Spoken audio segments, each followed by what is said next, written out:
Hi friends. கடந்த காலத்தை நினச்சி நம்ம நிறைய பேர் ரொம்ப வருத்தப்படுறோம். அதை பற்றி ஒரு சின்ன டிஸ்கஷன். எனக்கும் என்னென்ன நடந்துச்சு, இப்போ ஓரளவுக்கு நான் எப்படி அந்த சும்மா சும்மா பழசு நினச்சி கவலைப்பட்டுக்கிட்டே இருக்கோம். எல்லாருமே அதை பண்ணுவோம். நான் எப்படி என்னை கொஞ்சம் கொஞ்சமாக அப்படி கொஞ்சம் மாற்றிக்கிட்டேன் அப்படிங்கிறதுக்காக தான் இந்த ஒரு சின்ன விஷயம். என்னென்னு பார்ப்போமா? என் வாழ்க்கை என்னென்ன நடந்துச்சு அப்படின்னு எல்லாத்தையும் சொல்ல முடியாது. நினச்சி கவலைப்படுற மாதிரி எவ்வளவோ விஷயங்கள் நடந்திருக்கு. நிறைய இழப்புக்கள், எவ்வளவோ விஷயங்கள் நடந்திருக்கு. ஒரு சில விஷயங்களை மட்டும் நான் உங்கள்கிட்ட ரொம்ப சிம்பிளாக சொல்லி உரையாடலாம் அப்படின்னு நினைக்கிறேன். டக்குன்னு அப்படி ஸ்டக் ஆகிடுச்சு. நிறைய இழப்புகள்ங்கிறத நிறைய இழப்பு இருக்குது. எங்கள் அக்கா, எங்கள் அப்பா, எங்கள் அம்மா, இந்த மாதிரி என் கூட பிறந்தவங்களோட இழப்பு மட்டுமே இவ்வளோ இருக்குது. நிறைய பேர் அப்பா அம்மாவை இழந்துட்டு தான் கண்டிப்பாக இருப்பாங்க. உடன் பிறந்தவங்களும் கண்டிப்பாக இறந்துருப்பாங்க. அப்போது என்ன பண்ண முடியும்? இறப்புகளையும் தடுக்கவும் முடியாது. இழப்புகளையும் முடியுமா? முடியாது. கொஞ்சம் கஷ்டம்தான், ரொம்ப கஷ்டம்தான். கொஞ்சம் கிடையாது, ரொம்ப ரொம்ப கஷ்டம்தான். ஆனால் அதை நினச்சி கவலைப்பட்டுட்டே இருந்தால் என்ன ஆகும்? நீங்களே யோசிச்சு பாருங்களேன், என்ன ஆகும்? நம்ம உடம்பு கண்டிப்பாக வீணாயிடும். அது நடந்து முடிஞ்சிடுச்சு. நம்ம போய் அந்த உயிரை காப்பாற்ற முடியுமா? போன உயிரை கொண்டு வர முடியுமா? கொண்டு வர முடியாது. நிறைய இருக்குது. இதை மட்டும் நான் சொல்லி, இது ஒரு பெரிய இழப்புல, அதனால் இதை மட்டும் நான் சொல்லலாம் அப்படின்னு நினச்சேன். வேறு ஒன்றும் இல்லை. ஆனால் இது இன்றைக்கி நேற்று நடக்கலை, வருடங்கள் ஆயிடுச்சு. இருந்தாலும் அது காயம் தானே. எதுக்காக இதை சொல்கிறேன் அப்படின்னா, ரீசன்ட் டைம்ஸில் இந்த மாதிரி சில பேருக்கு நடந்திருக்கலாம்ல, அதுக்காக சொல்ல வரேன். எவ்வளவோ நிறைய இருக்குமா சொல்லப்போனால், அதான் உண்மை. இந்த மூணை மட்டும் நான் சொல்கிறேன். ரொம்ப போர் அடிக்கிறேனும், சரி போர் அடிக்காமல் பார்த்துக்கிறேன். அப்போது எங்கள் அப்பா இறந்த அன்னைக்கே எல்லாருமே அழுதுகிட்டு தான் இருந்தாங்க. ஏன்னா என் அப்பா என்னென்னா உடம்பு சரியில்லாமல் தான் இருந்தாங்க. கொஞ்ச நாள் வீட்டில் வச்சு பார்த்துக்கிட்டோம்.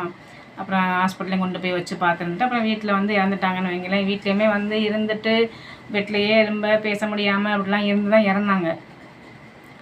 ஆனால் எல்லாருமே அழுதுட்ருக்கோம். ஒரு கட்டத்தில் அழுது முடிச்சுட்டு அப்போ அடுத்தது என்ன பார்க்கணும் அப்படிங்கிறத பார்க்கணும்ல.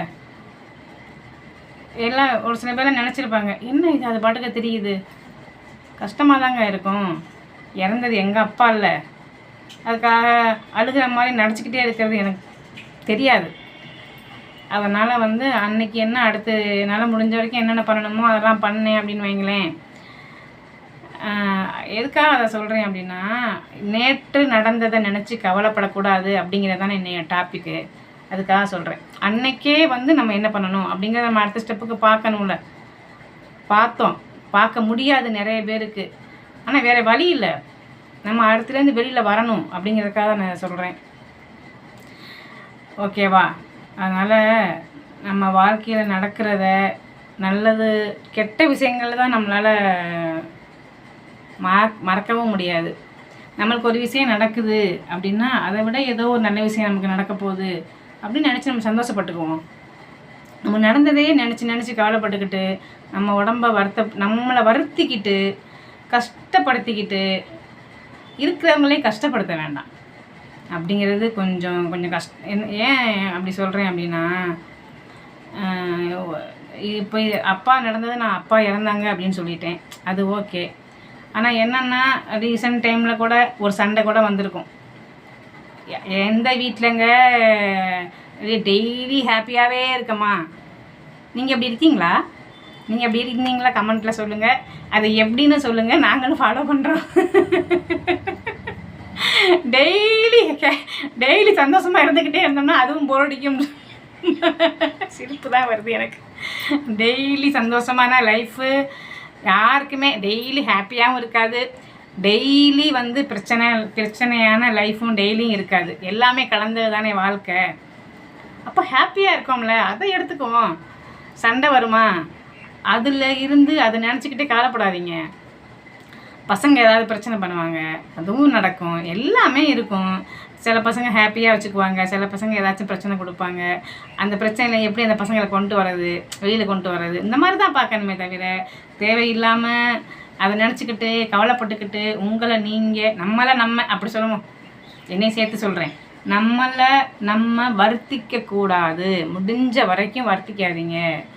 நேற்றைய நாள் நேற்றோடு முடிந்து விட்டுறது. இன்றைய நாளை நம்ம எப்படி மகிழ்ச்சியாக வச்சுக்குவோம் அப்படிங்கிறத மட்டும் யோசிங்க. தயவு செஞ்சு முன்னாடி நடந்ததை வந்து யோசி ஸ்ட்ரெஸ் ஆகாதீங்க. நீங்கள் வந்து நம்ம நினைக்கக்கூடாது அப்படின்னு நினைப்போம், ஆனால் திரும்ப ஞாபகம் வரும். ஆனால் வேறு வழி இல்லை. நீங்கள் ட்ரை பண்ணி பாருங்களேன், முடியும். நிறைய பேர்னால ஒரு விஷயம் நடக்குது அப்படின்னா அதுலேருந்து வெளியில் வர ரொம்ப கஷ்டப்படுறாங்க. அவங்கள பார்க்கும்போது வீட்டில் உள்ள நமக்குமே கஷ்டமாக இருக்கும். ஆமாவா இல்லையா? நீங்களே சொல்லுங்கள், உங்களை இந்த மாதிரி நடந்திருக்கா அப்படிங்கிறத நீங்களே சொல்லுங்கள். முடிஞ்ச வரைக்கும் ஒரு நாள் கவலையாக இருக்கலாம். நான் இறப்புக்கள், அதாவது உயிர்கள் போனதில்லை, அதை சொல்ல வரல. ஒரு சின்ன விஷயங்களுக்கு கூட சும்மா ரொம்ப அப்படியே ஸ்ட்ரெஸ் ஆகுறாங்க நிறைய பேர். நார்மலாக ஒருத்தர் ஏதாச்சும் நடக்குன்னு வைங்களேன், அதை நினச்சிக்கிட்டே அவங்க ரொம்ப கவலைப்பட்டுக்கிட்டு அதை நினச்சிக்கிட்டே இருக்காங்க. அதை நினச்சிக்கிட்டே இருந்து நிறைய பேர் மன அழுத்தத்துக்கு ஆளாகிறாங்க. அது தயவு செஞ்சு வேண்டாம், சரியா? நீங்களும் சந்தோஷமாக இருங்க. உங்களையும் சுற்றி உள்ள எல்லாரையும் முடிஞ்ச வரைக்கும் சந்தோஷமாக வச்சுக்கோங்க. யார் மனசையும் தயவு செஞ்சு கஷ்டப்படுத்தாதீங்க, ஓகேவா? நீங்கள் யார் மனசையும் கஷ்டப்படுத்தாமல் இருந்து பாருங்கள். அதில் வர சந்தோஷமே தனி. அது உங்களுக்கு, நீங்கள் அதை அனுபவிச்சு பாருங்கள், உங்களுக்கு அது புரியும், ஓகேவா? ஓகே ஃப்ரெண்ட்ஸ், தயவு செஞ்சு உங்களுக்கு கெஞ்சி கேட்டுக்கிறேன், நேற்றைய நடந்த விஷயங்களை தயவு செஞ்சு நினச்சி வருத்தப்படாதீங்க, ஓகேயா? தேங்க்யூ ஃபார் வாட்சிங். பாய்.